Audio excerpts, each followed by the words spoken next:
Good morning, everyone. I'm Luiza. I'm a dream facilitator, and it's a huge honor to be here today. So thank you all for coming. Thanks, Creative Morning teams, for the invitation, and also Watts for welcoming us here. Such a nice, cozy room. So the topic of today is tradition. So something that we all have, but sometimes we don't stop even to figure it out, right? To think about what are my traditions. And so tradition literally comes from the Latin word tradere, which is to transmit something. So the definition is objects, values, customs that are originated in the past and then are transmitted generation by generation until today that we follow them. And as I said, we all have them. So for example, I would ask you to please raise your hands. Who of you here have the tradition of bringing a birthday cake to the office when it's your birthday? I would assume that maybe most of you, I don't know if you are from Germany, from the Netherlands, but this is a very typical tradition here. And I tried to make a research where this tradition comes from, and I discovered that the first birthday cakes were made actually here in Germany in the 15th century. So Germany was the first one to stop making cakes only for big weddings and did like one layer, very efficient, and then people could afford it to have on their birthdays. Another tradition, please raise your hands. Who of you here have the tradition of wearing white clothes on the New Year's Eve? Awesome. So we have no Brazilians. That's what I assume. Because this is a Brazilian tradition. So if we had any Brazilians here, they would support me.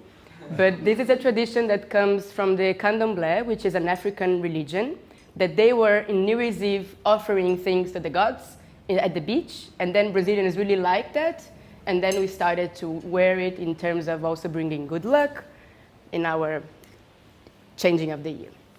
But I would assume that most of you here are also talking about New Year's Eve, either light or watch fireworks when it's like the transition of the year. And this is a tradition that comes from ancient times, and the noise of the fireworks, they are used to displace like the bad energy or whatever, and then brings good luck. So that's why fireworks are light in New Year's Eve. Well, I think we can see that some traditions, they are very particular for a certain country, right? So like in Brazil or Germany, some are universal. But we also have our traditions that are made by us and for us. They can be very individual. So for example, I have the tradition before New Year's Eve, I set 2 goals that are going to be my focus for next year. And I think of one thing that I want to get rid out of it. So something that I don't want to have it anymore. And then I write this down in a paper and I burn it. So this is a tradition that I invented, and I do it for myself for a few years. So traditions, they are very good points about traditions, right? Like they are what they bring us together. They bring a sense of belonging. They are the foundation of our families and culture.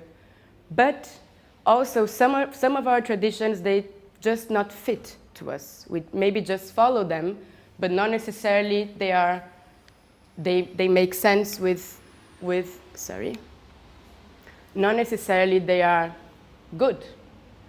And that's the power of the traditions. We have always to remember that they are made by us, for us. Therefore, we always have the opportunity to change them.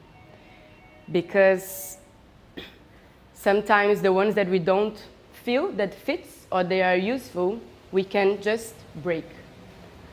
And that is the topic that I want to talk about with you today. It's about breaking with traditions and connecting with purpose.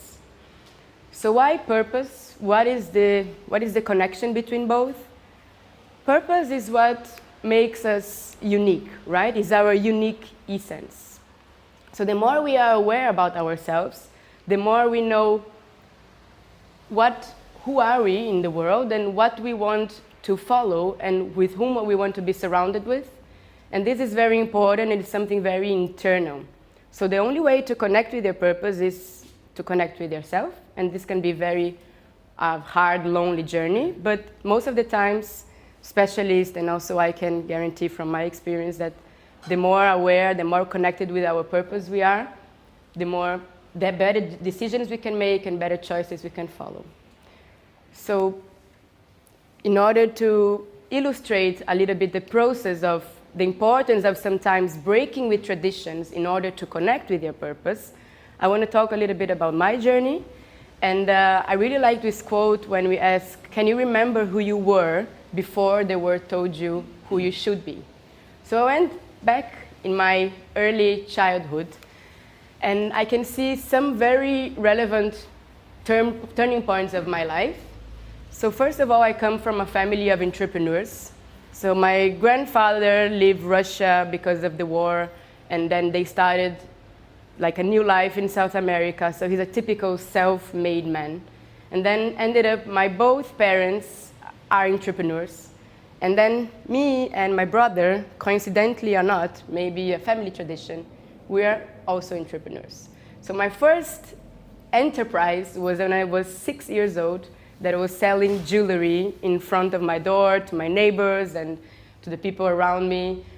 And then I also asked my mother if I could be a member or could engage in WWF because I wanted to support nature and animals. And then later on, when I entered business university, I was engaged in a student organization. And then I became the president. We were very active. We were Ashoka Fellows. It was all this part of making things happen and creating an impact in the community around us, understanding how the world could be better and how we as leaders could influence that. And then I started to work. I worked for some big multinationals like Red Bull. And then I decided to join my family business. So my mother had a school for the creative industries. And then they invited me to start a new project there so I could have the opportunity to connect the education with the world around us. Was a very nice opportunity. And basically everyone that was around me was saying wow, this is just perfect. It's just you. You can imply a business background, but at the same time there's a passion of creativity. You are making a good impact in the world, bling, right? Everything picobello. But actually, something was missing. Even though, when there's a puzzle and then all the pieces are there and there are two missing and I just lost them and it's ready, but it's not perfect. So I had this feeling of something that was missing. And I was trying to think is this really mine? So, or was I just following what my family expected me to be? Because everything was leading to a moment that I was just substitute my mother, be her successor, and it was not really my thing. So then I decided to break that. I decided to follow my intuition and say no, this is not what I want, at least not now, and I want to discover what I want. So I left.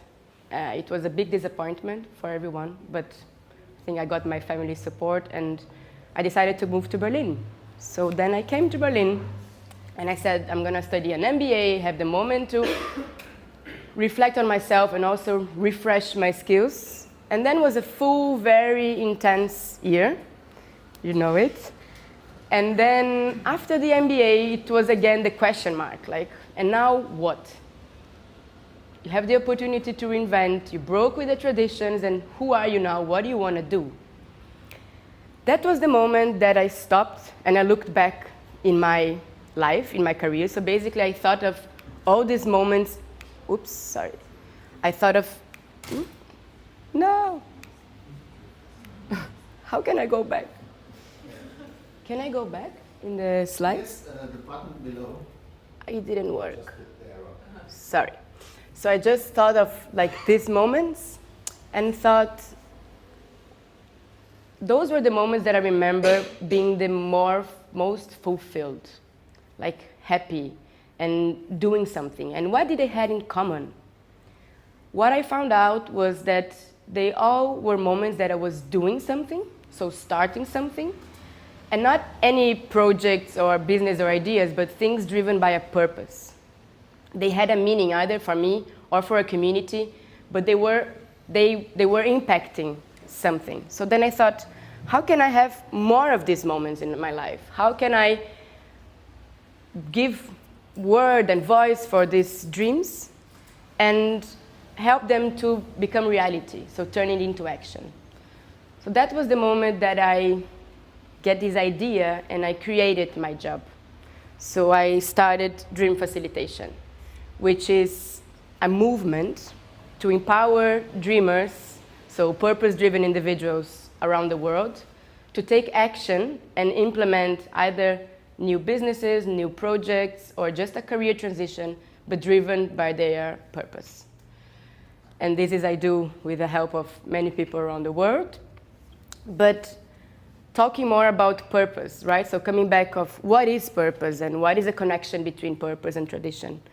So the more I study, the more I research, I can see that there are three main theories about purpose. So the first one is that life, there is no purpose. It's just about living.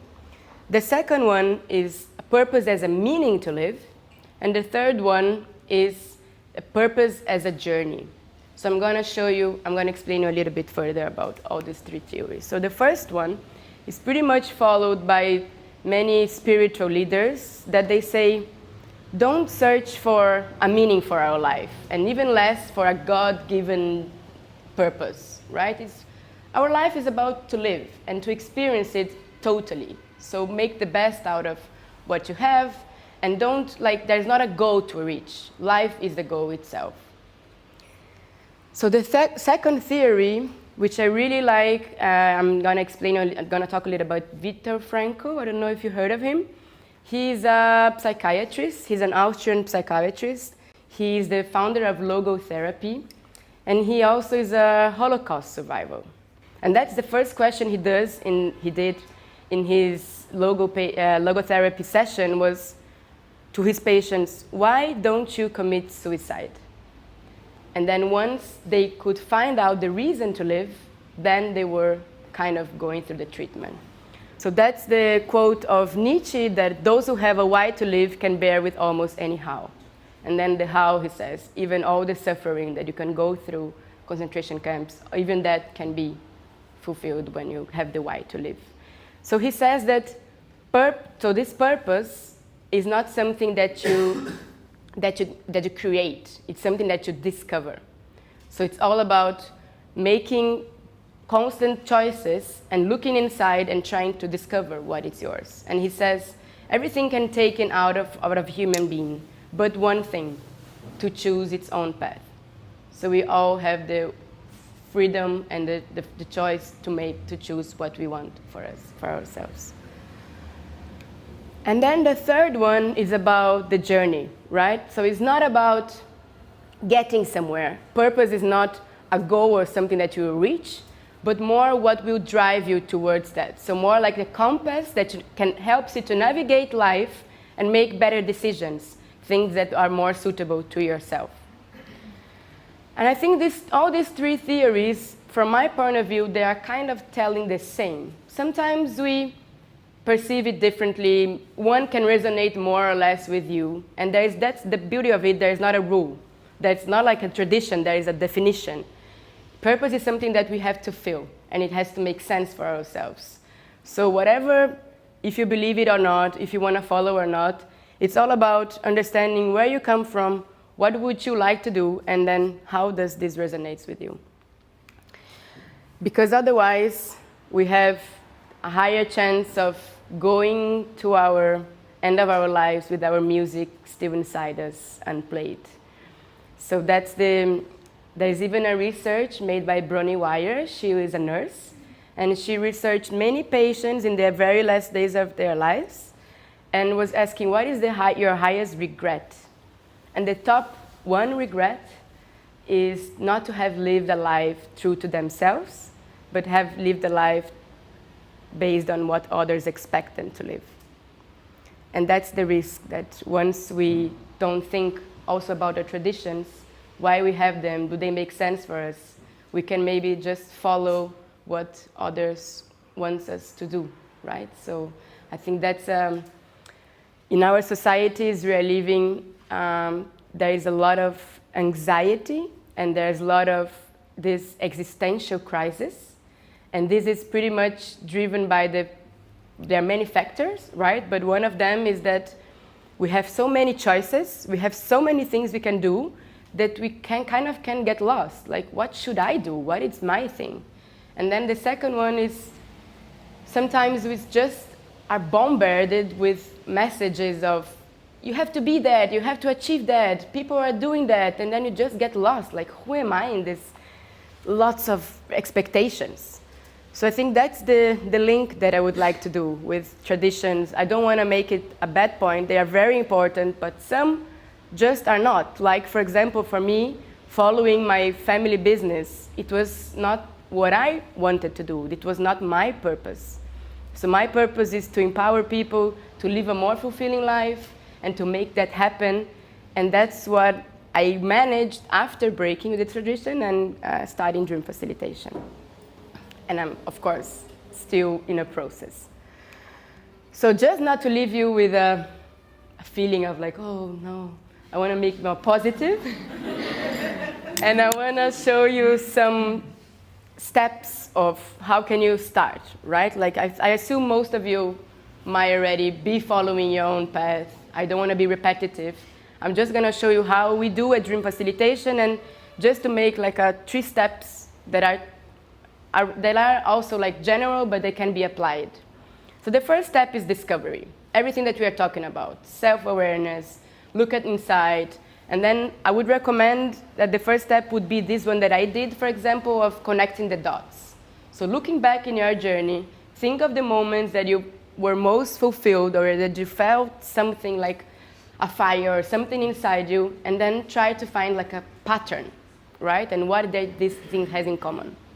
A second framework that I really like, I don't know if you heard of the Ikigai, is a Japanese philosophy that the Ikigai means the value of life. And many people in Japan and also now around the world, they think of like, what is my reason of getting up in the morning? And then they come up with this structure, which is your Ikigai is basically the combination of your passions, your talents, your strengths, your values, and also what you, from your own perspective, want to see in the world, like which impact, what is missing for you. Because all of this together, when you put those parts together, they can give some tips. I'm not telling this is pure science, like 1 + 2 + 3 is gonna, no. It's more about putting them together and seeing like what comes out of it. And then all these things give you like some tips for you to understand what is your essence and your Ikigai. And then after you kind of connected these dots, then it's the time to map. And then we come about creating a vision, crystallizing where you want to be maybe with that in 5 to 10 years, and then also how to get there.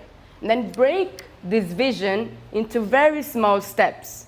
And I like to recommend that sometimes we have ideas, we have big dreams, and the only way to start is take one first step, and very small. So if you want to make a career transition, you don't have to quit your job directly. You can just start to have some coffee with other people from other industries, or shadowing some other jobs that you would like to do and experimenting. Or if you want to start a business, don't hire 200 people and make a website, and just start to ask if people would like what you have, and like small incremental steps. And then in order to go to action, which is my favorite part. And I think it's what about when change happens is when we move, when we act. And that's the moment of everyone has an individual journey and can be something various, but action, from my experience so far, like working with more than 50 dreamers, this is a constant, like you act, you learn, then you reflect again, you connect with your purpose again. It's a constant journey, but it's really important to do something. Like examples what I did, right? And this is when like I think like that the magic happens. So for example, when I moved to Berlin, right? Like I acted. I kind of had to quit. I had to move. I couldn't be there and saying, oh, this is not going well, something is missing. We had to do this turning point. So that's in a nutshell, my invitation for you here today to reflect on your traditions, reflect on where you come from, connect all of this, sometimes we have to break things, so please just take it out like these guys, all the traditions and the things that don't belong to you, and then stay in your core and your sense, because I can guarantee that this is leading to a more fulfilling and meaningful lives, and then you can unleash your potential and share it with the world. Thank you.